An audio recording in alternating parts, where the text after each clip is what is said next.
Dear children, good morning. आज हम पढ़ेंगे पाठ 4 संयुक्त वर्ण यानी कि जॉइंट लेटर्स। वर्ण यानी कि लेटर्स।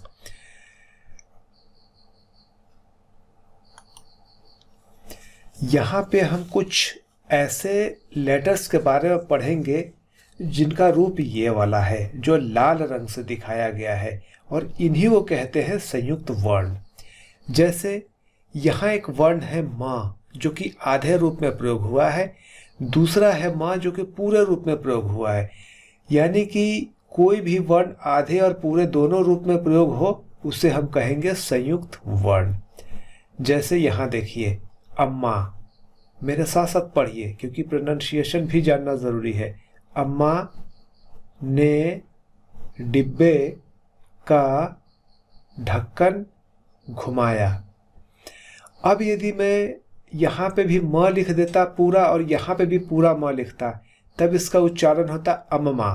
लेकिन अभी हम पढ़ेंगे अम्मा, वो इसलिए कि इसे आधे रूप में म का प्रयोग हुआ है और पूरे रूप में भी म का प्रयोग हुआ, दोनों एक साथ। इसीलिए इसे कहते हैं संयुक्त वर्ण।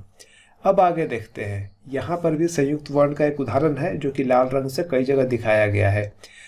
मन्नू, मेरे साथ साथ पढ़िए। मन्नू दौड़कर आया और बोला, अम्मा डिब्बा मत खोलो, मक्खी उड़ जाएगी। इसके उच्चारण पे ध्यान दीजिएगा सभी में। अम्मा, डिब्बा, मक्खी। ठीक है। डिब्बा के जगह यदि यहाँ पे आधे ब के जगह दोनों पूरा ब होता तो हम इसे पढ़ते डिब्बा, जो कि गलत होता है। लेकिन आधे और पूरे दोनों को एक साथ हमने जब लिखा है, तब इसका उच्चारण बन गया डिब्बा। यहाँ पर भी यदि आधे क के जगह पूरा क होता है तो इसे कैसे पढ़ा जाता? मक्खी, जो कि गलत है। लेकिन आधे रूप के कारण हम इसे बहुत अच्छी तरह से पढ़ सकते हैं, मक्खी। उम्मीद है आप समझ गए होंगे। अब यहाँ क्या कह रहा है? बच्चों, शब्द में कुछ वर्ण हल्के बोले जाते हैं, यानी कि वे अ के बिना अगले व्यंजन में जुड़ जाते हैं। इन्हें संयुक्त वर्ण कहते हैं। इसका क्या मतलब है? इसका ये मतलब है कि कुछ वर्ण को आधे रूप में इस्तेमाल करते हैं, यानी कि वो अ के बिना होते हैं। ठीक है। इन्हें संयुक्त वर्ण कहते हैं। अब संयुक्त वर्ण के कुछ रूप हैं, जैसे बीच में खड़ी पाई वाले, अंत में खड़ी पाई वाले और बिना खड़ी पाई वाले। अब आइए इनको ज़रा बारीकी से समझते हैं। बीच में खड़ी पाई वाले। अब यहाँ बच्चों क्या है कि वर्णमाला में कुछ वर्णों के बीच में खड़ी पाई होती है। खड़ी पाई का मतलब है कि ये वाला डंडा। आपने देखा होगा हिंदी में इस डंडे का प्रयोग किया जाता है।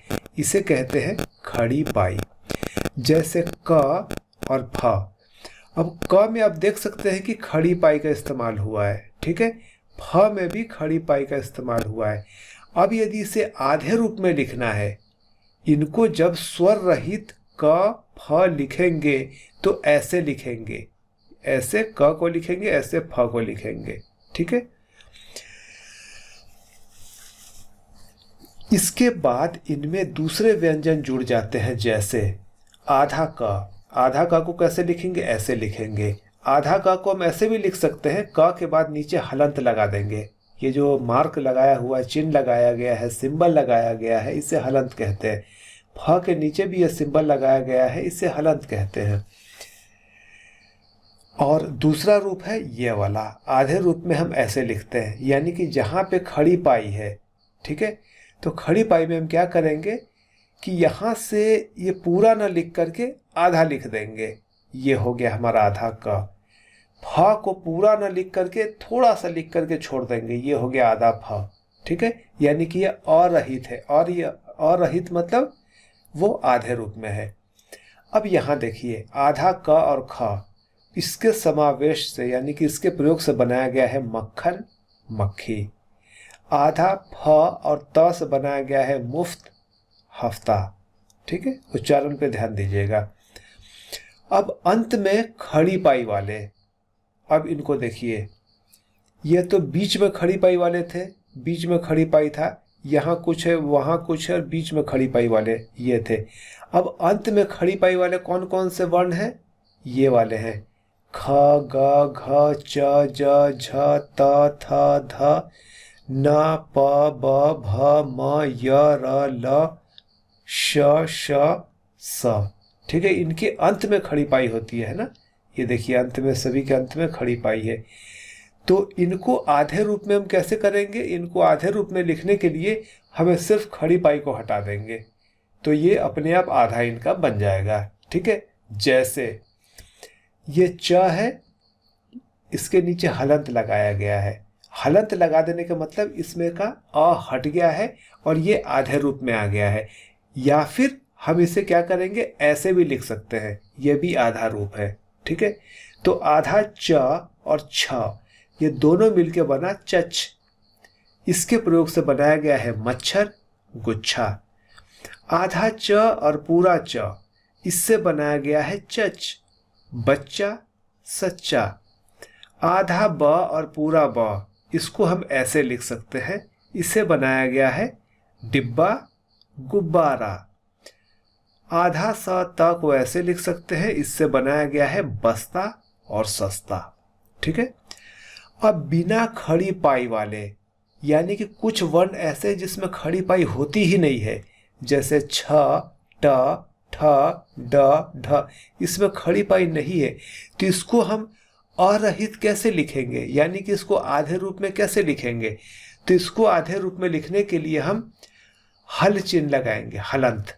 हलंत भी कहते हैं या हल चिन्ह कहते हैं। ठीक है, जैसे ये देखिए, यहाँ हमने ठ के नीचे, माफ कीजिएगा, यहाँ ट के नीचे हलंत लगाया गया है या फिर हल चिन्ह लगाया गया है। तो ये कैसे बन गया? खट्टा, बुध, बुढ़ा, गड्ढा, लड्डू, गद्दा आदि। मैं उम्मीद करता हूं आपको यहां तक समझ में आ गया होगा। अब र वर्ण के रूप, ठीक है, र भी एक वर्ण है, अब उसके रूप के बारे में पढ़ेंगे। स्वर रहित र अपने बाद वाले व्यंजन के ऊपर रेफ के रूप में लगता है। जैसे सूर्य में य से पहले हम र बोलेंगे और य के ऊपर रेफ लगाया जाएगा। ठीक है, अन्य शब्द जैसे वर्षा, कर्म, खर्च आदि। ठीक है, यहां पे बताया जा रहा है कि